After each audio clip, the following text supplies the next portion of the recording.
Hello guys, स्वागत है आप सभी का ऑनलाइन स्टडी एकेडमी में। आज डेट है 20 सितंबर 2020 और आज के डेट के जो भी इंपॉर्टेंट करंट अफेयर्स हैं वो डिस्कस करेंगे हम इस वीडियो में। और उसके बाद देखेंगे कुछ इंपॉर्टेंट वन लाइनर्स और साथ में क्विज भी है, तो मेक श्योर वीडियो को लास्ट तक जरूर देखिएगा। तो आइए शुरू करते हैं।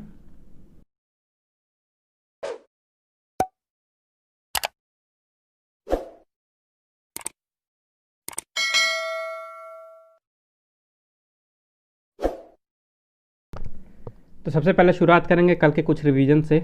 मानव पूंजी सूचकांक 2020 यानी ह्यूमन कैपिटल इंडेक्स 2020 में भारत 116वें स्थान पर रहा। स्मार्ट सिटी इंडेक्स 2020 में सिंगापुर ने टॉप किया।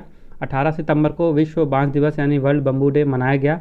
रूस ने 10वीं ब्रिक्स NSA शिखर सम्मेलन की अध्यक्षता की। वेंकैया नायडू जी ने चौथे ग्लोबल आयुर्वेद शिखर सम्मेलन का उद्घाटन किया। फ्यूमिसिनो अंतर्राष्ट्रीय हवाई अड्डा कोविड-19 5 स्टार एयरपोर्ट रेटिंग के साथ प्रमाणित होने वाला विश्व का पहला हवाई अड्डा बना।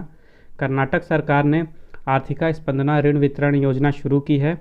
इंडिया हैप्पीनेस रिपोर्ट 2020 के ओवरऑल वर्ग में मिजोरम ने टॉप किया। ICICI होम फाइनेंस ने अपना घर ड्रीम्स नामक होम लोन योजना शुरू की है। टाटा द्वारा 861.90 करोड़ रुपए में नए संसद भवन का निर्माण किया जाएगा। UBS सिक्योरिटीज़ के अनुसार वित्तीय वर्ष 2020-21 में भारत की GDP में 8.6% की गिरावट आएगी। पेंगुइन बुक्स ने अरुंधति रॉय की किताब आज़ादी प्रकाशित की। तो आइए मूव करते हैं आज के क्वेश्चंस की तरफ। तो आज का पहला क्वेश्चन है, who has inaugurated the historic Kosi rail महासेतु इन बिहार। बिहार में ऐतिहासिक कोसी रेल महासेतु का उद्घाटन किसने किया है? तो अभी प्रधानमंत्री नरेंद्र मोदी जी ने बिहार में ऐतिहासिक कोसी रेल महासेतु का उद्घाटन किया है। तो ये महासेतु एक रेलवे ब्रिज है जिसकी लंबाई है 1.9 किलोमीटर्स की, और इसको बनाने में जो खर्चा आया है, कॉस्ट आया है, वो है 516 करोड़ रुपए का। ओके, इसके लिए जो बजट था वो सैंक्शन कर दिया गया था 2003-2004 में, और अब जाके इसका जो कंस्ट्रक्शन है वो पूरा हुआ है और इसका इनॉग्रेशन किया है प्रधानमंत्री नरेंद्र मोदी जी ने। और इस महासेतु का काफ़ी ज़्यादा इम्पोर्टेंस है बिहार के साथ ही इंडिया नेपाल बॉर्डर के लिए भी, क्योंकि इंडिया नेपाल बॉर्डर पे समस्तीपुर और जयनगर, ओके, बिहार का जो समस्तीपुर है और जयनगर है, इन दोनों जगह के बीच की डिस्टेंस पहले थी 300 किलोमीटर। ओके, यानी पहले 300 किलोमीटर लंबी जर्नी करनी पड़ती थी समस्तीपुर से जयनगर जाने के लिए, लेकिन इस महासेतु के बन जाने के बाद अब ये जर्नी रह गई है सिर्फ 22 किलोमीटर की। ओके, और इसका इनॉग्रेशन किया गया बिहार में। तो बिहार के चीफ मिनिस्टर हैं नीतीश कुमार, गवर्नर है फागू चौहान और कैपिटल है पटना। नेक्स्ट क्वेश्चन है, विच union territories lieutenant governor has launch national generic document registration system. किस केंद्र शासित प्रदेश के उपराज्यपाल ने राष्ट्रीय जेनरिक दस्तावेज पंजीकरण प्रणाली शुरू की है? तो अभी हाल ही में जम्मू और कश्मीर के लेफ्टिनेंट गवर्नर मनोज सिन्हा जी ने जम्मू और कश्मीर के लिए national generic document registration system launch किया है। तो ये जो national generic document registration system है, ये एक तरह का ऑनलाइन रजिस्ट्रेशन सिस्टम है जो कि यूज़ किया जाएगा जम्मू और कश्मीर में जो ज़मीन है उसकी ख़रीदारी में या उसको बेचने के दौरान ट्रांजैक्शन करने में। तो इस सिस्टम को जनरेट किया गया है NIC यानी कि नेशनल इंफॉर्मेटिक्स सेंटर के द्वारा, और जो रजिस्ट्रेशन सिस्टम है इसका डेवलपमेंट किया जाएगा digital India land record modernisation programme के अंतर्गत। और इसके पहले जब जम्मू कश्मीर पहले स्टेट था, वहाँ पे आर्टिकल 370 लागू था, तो जो आम नागरिक हैं दूसरे स्टेट्स के, तो वहाँ पे वो ज़मीन नहीं खरीद सकते थे। लेकिन जब स्टेट का दर्जा हटा जम्मू कश्मीर से, 370 हट गई और जम्मू कश्मीर अब एक यूनियन टेरिटरी बन गया, तो अब दूसरे स्टेट्स के लोग भी वहाँ पे ज़मीन खरीद सकते हैं। तो इसीलिए ये national generic document registration system लाया गया है जम्मू कश्मीर में। तो जो जम्मू कश्मीर को यूनियन टेरिटरी का स्टेटस मिला था वो मिला था 31 अक्टूबर 2019 को। लेफ्टिनेंट गवर्नर हैं मनोज सिन्हा, और ये जम्मू और कश्मीर के दूसरे नंबर के लेफ्टिनेंट गवर्नर हैं। इनके पहले जो लेफ्टिनेंट गवर्नर थे फर्स्ट नंबर के, वो थे GC मुर्मू जी, और GC मुर्मू जी अभी हाल ही में भारत के CAG के तौर पे नियुक्त हुए हैं, और ये भारत के 14th नंबर के CAG बने हैं। ओके, जो कैपिटल है जम्मू कश्मीर की, तो विंटर कैपिटल है जम्मू और समर कैपिटल है श्रीनगर। नेक्स्ट क्वेश्चन है, on which of the following date world water monitoring day was observed.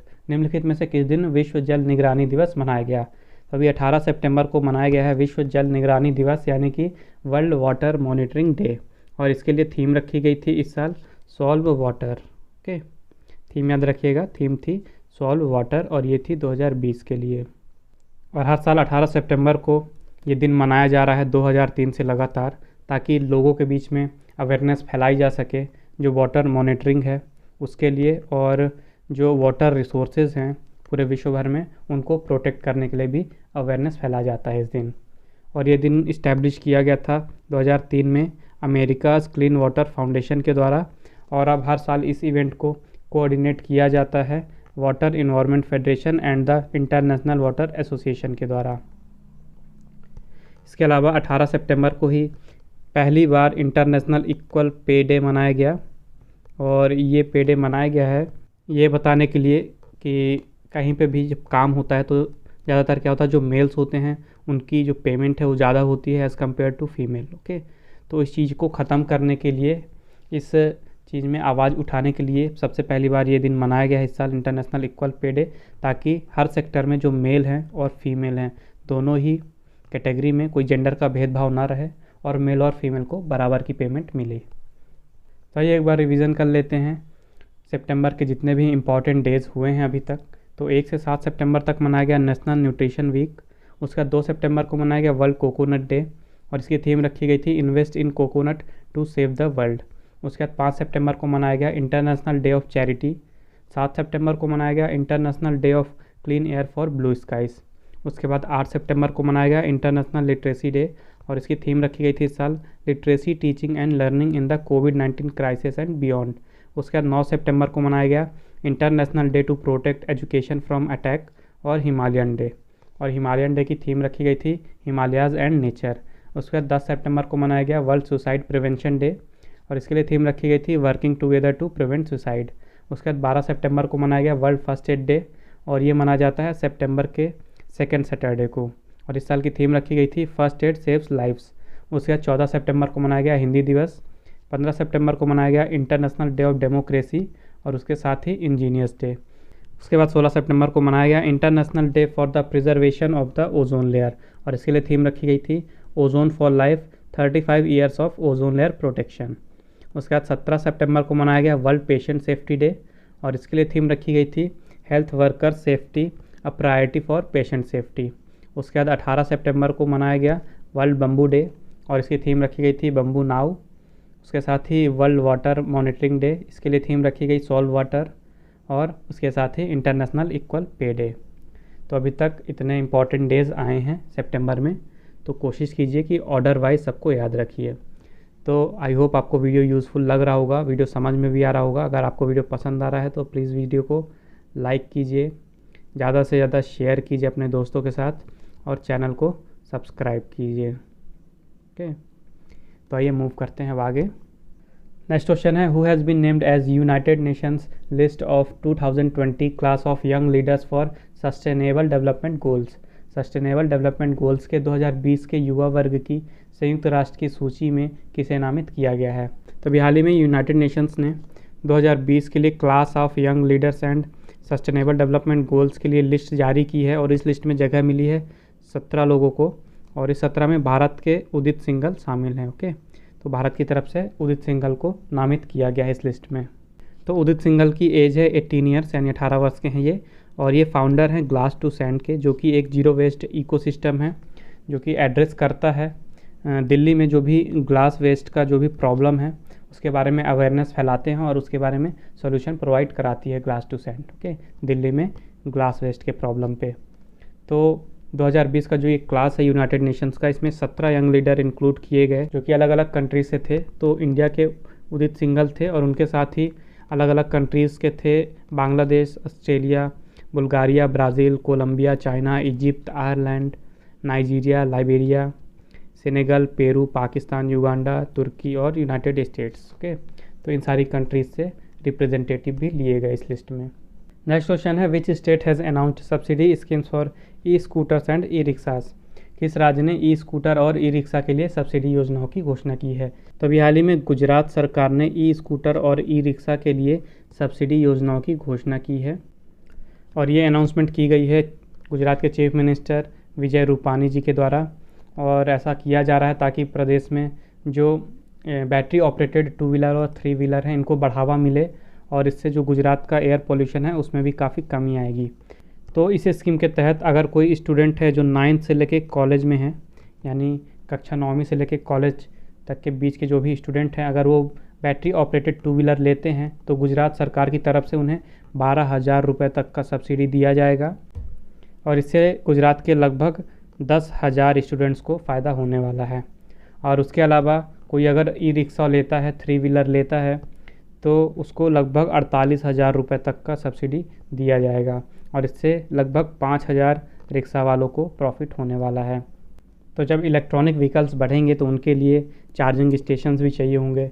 तो चार्जिंग स्टेशन के इंफ्रास्ट्रक्चर को डेवलप करने के लिए गुजरात गवर्नमेंट ने 50 लाख रुपए तक का बजट भी एलोकेट कर दिया है। तो गुजरात ने ये स्कीम लॉन्च की है। तो गुजरात की कैपिटल है गांधीनगर, चीफ मिनिस्टर हैं विजय रूपानी और गवर्नर हैं आचार्य देवव्रत। नेक्स्ट क्वेश्चन है, which country has become first in the world to issue a sovereign SDG bond. Sovereign SDG bond जारी करने वाला विश्व का पहला देश कौन बना है? तो अभी हाल ही में मैक्सिको बना है विश्व का पहला देश जिन्होंने सॉवरेन एसडीजी यानी कि sustainable development goal bond launch किया है। तो यहाँ पे टर्म यूज़ हुआ है सॉवरेन बॉन्ड। ये क्या होता है? तो ये एक तरह का डेब्ट इंस्ट्रूमेंट होता है जो कि गवर्नमेंट के द्वारा लॉन्च किया जाता है और जो भी इसे ख़रीदता है बॉन्ड को, तो गवर्नमेंट जब इस बॉन्ड की मैच्योरिटी पूरी हो जाती है तो गवर्नमेंट उसको वापस से जो भी अमाउंट रहता है बॉन्ड का वो रीपे करती है। और साथ ही में जितने साल तक मैच्योरिटी होती है तो गवर्नमेंट उस साल के ड्यूरेशन के लिए इंटरेस्ट भी देती है उस बॉन्ड पे, और जो इंटरेस्ट मिलता है उसे कहा जाता है कूपन रेट। यानी जैसे 1.350% का कूपन रेट है इसमें, तो ये इंटरेस्ट रेट है उसका। और ये जो सॉवरेन बॉन्ड लॉन्च किया गया है इसका जो मैच्योरिटी ईयर है 2027 है, यानी 2027 पे ये मैच्योरिटी पूरी होगी इसकी। और इससे लगभग जो मैक्सिको है उन्होंने 750 मिलियन यूरो यानी कि 890 मिलियन यूएस डॉलर इकट्ठे कर लिए हैं। तो ये बॉन्ड जारी किए हैं मैक्सिको ने। तो मैक्सिको की कैपिटल है मैक्सिको सिटी, करेंसी है मैक्सिकन पेसो और प्रेसिडेंट हैं Andres Manuel Lopez Obrador. Next question है, who has been assigned the additional charge of ministry of food processing industries. हाल ही में किसे खाद्य प्रसंस्करण उद्योग मंत्रालय का अतिरिक्त प्रभार सौंपा गया है? तो अभी हाल ही में जो ministry of food processing industry है वहाँ की जो मिनिस्टर थी हरसिमरत कौर बादल जी, उन्होंने फार्मर्स के अगेंस्ट प्रोटेस्ट में अपना रेजिग्नेशन दे दिया और प्रेसिडेंट रामनाथ कोविंद जी ने उनका रेजिग्नेशन जो है वो स्वीकार कर लिया और उनकी जगह जो इंडिया के यूनियन फार्मर मिनिस्टर हैं नरेंद्र सिंह तोमर, नरेंद्र सिंह तोमर जी को एडिशनल चार्ज मिल गया है अब ministry of food processing industries का। तो option number 3 Narendra Singh Tomar is the correct answer. तो इस टॉपिक से आपके काफ़ी क्वेश्चन बन सकते हैं, जैसे कि सबसे पहला तो यही होगा किसे अतिरिक्त चार्ज दिया गया है, तो ये है नरेंद्र सिंह तोमर। उसके बाद किन्होंने अभी हाल ही में रिज़ाइन दिया है फूड प्रोसेसिंग इंडस्ट्री मिनिस्ट्री से, तो रेजिग्नेशन दिया है श्रीमती हरसिमरत कौर बादल जी ने। इसके बाद क्वेश्चन बन सकता है कि इन्होंने इस्तीफ़ा किसे दिया, तो इस्तीफ़ा दिया इन्होंने इंडिया के प्रेसिडेंट रामनाथ कोविंद जी को।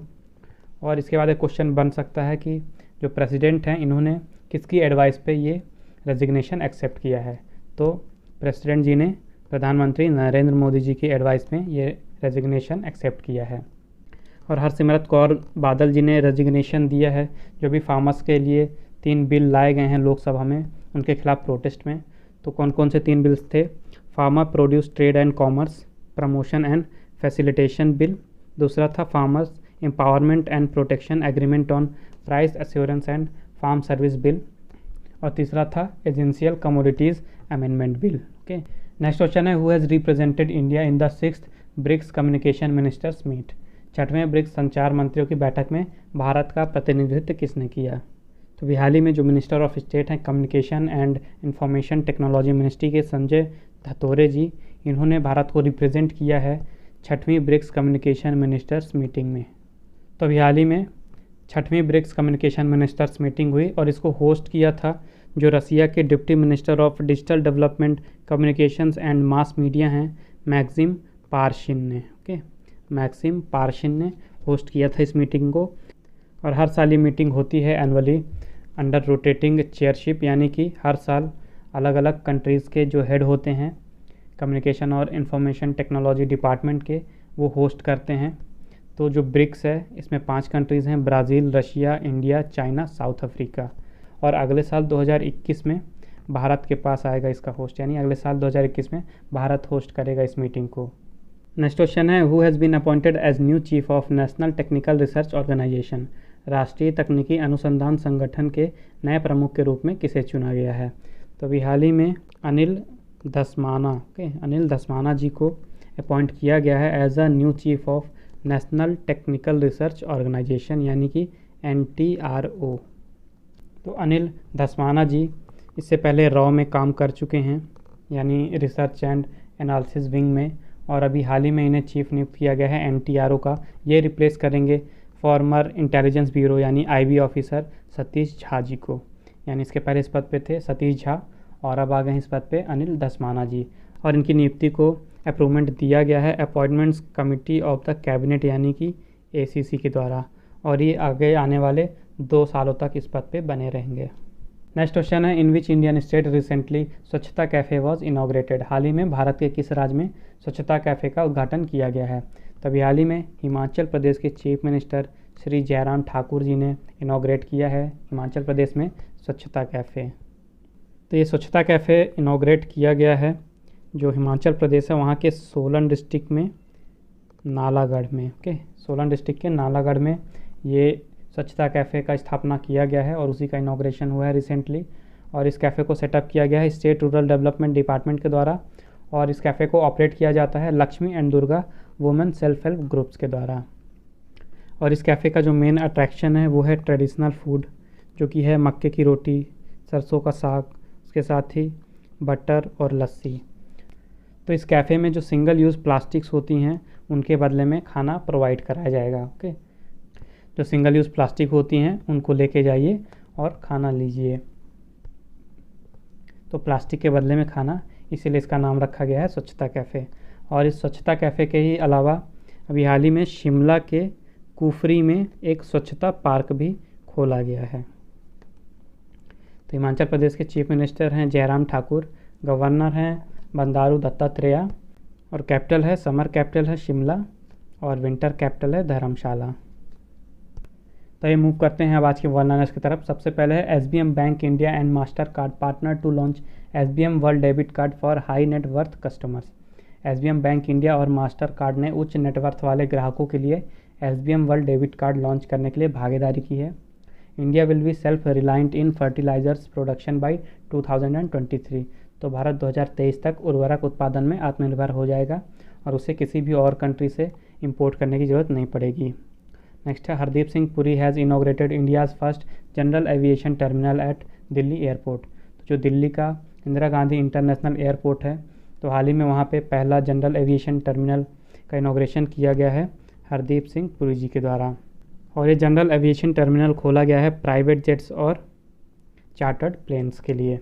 नेक्स्ट है, college of engineering Pune has won the AICTE's best institute Vishwakarma award 2020। College of engineering Pune ने AICTE का सर्वश्रेष्ठ संस्थान विश्वकर्मा पुरस्कार 2020 जीता। और लास्ट है, India's ONGC has exited from Sudan oil fields due to non payment dues. तो जो भारत की ONGC है यानी oil and natural gas corporation, उन्होंने अभी हाल ही में सूडान के तेल क्षेत्रों को छोड़ दिया है क्योंकि वहाँ पे पेमेंट से रिलेटेड इश्यूज़ थे। तो अब समय आज के क्विज़ का क्वेश्चन है, according to Moody's estimation what will be the India's GDP growth rate in physical year 2020-21। Moody के आकलन के अनुसार वित्तीय वर्ष 2020-21 में भारत की GDP विकास दर क्या होगी। तो मेक श्योर उस क्वेश्चन का आंसर जरूर दें कमेंट बॉक्स में। आइए देखते हैं कल का क्वेश्चन। कल मैंने आपसे पूछा था which team has won the Caribbean premier league 2020। किस टीम ने कैरेबियन प्रीमियर लीग 2020 जीता है। तो अभी हाल ही में त्रिनबागो नाइट राइडर्स ने जीता है कैरेबियन प्रीमियर लीग यानी CPL 2020। ओके, और इन्होंने फाइनल में हराया था सेंट लूसिया जूक्स को। तो आज का सेशन यहीं समाप्त होता है। आई होप आपको ये वीडियो हेल्पफुल लगी होगी। अगर आपको वीडियो अच्छी और हेल्पफुल लगी है तो मेक श्योर वीडियो को लाइक कीजिए, शेयर कीजिए और चैनल को सब्सक्राइब कीजिए। अगर आपको आज के वीडियो का PDF चाहिए तो मैंने डिस्क्रिप्शन में टेलीग्राम चैनल की लिंक दे दी है। आप हमारे टेलीग्राम चैनल पर जाके आज का PDF डाउनलोड कर सकते हैं। उसके साथ ही आप फेसबुक में मुझे फॉलो कर सकते हैं ऑनलाइन स्टडी अकेडमी 20 में, और आप इंस्टाग्राम में मुझे फॉलो कर सकते हैं online.study.academy सर्च करके। तो मिलते हैं कल फिर एक नए वीडियो में कुछ नए करंट अफेयर्स के साथ, और साथ में देखेंगे कुछ इंपॉर्टेंट वन लाइनर्स और क्विज तो होगा ही। तो मेक श्योर कल भी आप हमारे साथ इसी टाइम पे जुड़े। तब तक के लिए take care and thank you guys.